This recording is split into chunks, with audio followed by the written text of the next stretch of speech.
تو قرآن کریم کی آیت میں نے آپ حضرات کی خدمت میں پیش کی ہے، یا ایھا الذین آمنوا اتقوا اللہ وذروا ما بقی من الربا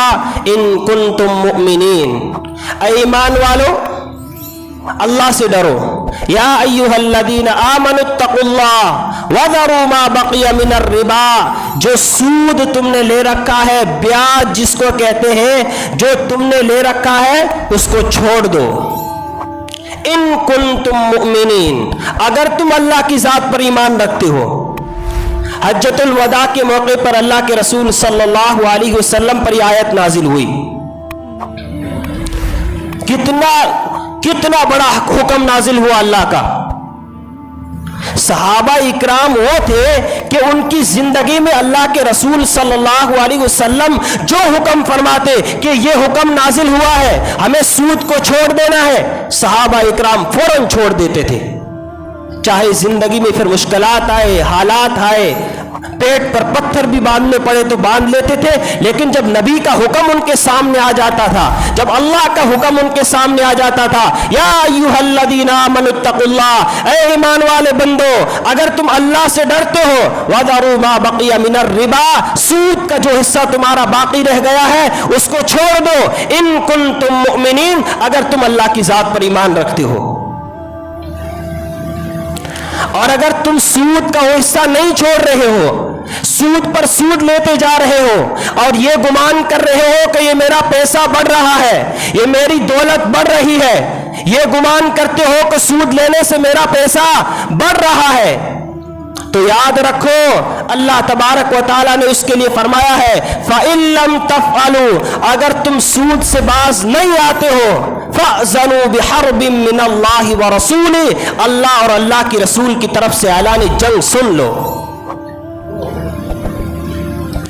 آج مسلمان شرابی کو کہتا ہے کہ تجھ سے بڑا گنہگار کوئی نہیں، زناکار کو کہتا ہے تجھ سے بڑا گنہگار کوئی نہیں، چوری کرنے والے کو کہتا ہے کہ تجھ سے بڑا گنہگار کوئی نہیں، زنا کرنے والے کو کہتا ہے تجھ سے بڑا گنہگار کوئی نہیں، لیکن مسلمان نے کبھی اپنے گریبان میں جھانک کر نہیں دیکھا ہے کہ سود کے زنا کے بارے میں اللہ نے اتنا سخت حکم نہیں اتارا، چوری کے بارے میں اللہ نے اتنا سخت حکم نہیں اتارا، شراب پینے والے کے بارے میں اللہ نے اتنا سخت حکم نہیں اتارا ہے، اور زنا کرنے والے کے بارے میں اللہ نے اتنا سخت حکم نہیں اتارا ہے جو حکم اللہ نے سود کھانے والے کے لیے اتارا ہے۔ آج کسی شرابی کو اپنے سامنے دیکھتا ہے تو کہتا ہے تجھ سے بڑا گنہگار کوئی نہیں، اگر زانی کو دیکھے تو ایک ایک بندوں کو کہتا پھرتا ہے اس نے فلاں جگہ منہ مارا ہے، اس نے فلاں جگہ غلط کام کیا ہے، اور خود کیا کر رہا ہے؟ اللہ اور اللہ کے رسول کے ساتھ اعلان جنگ کر رہا ہے۔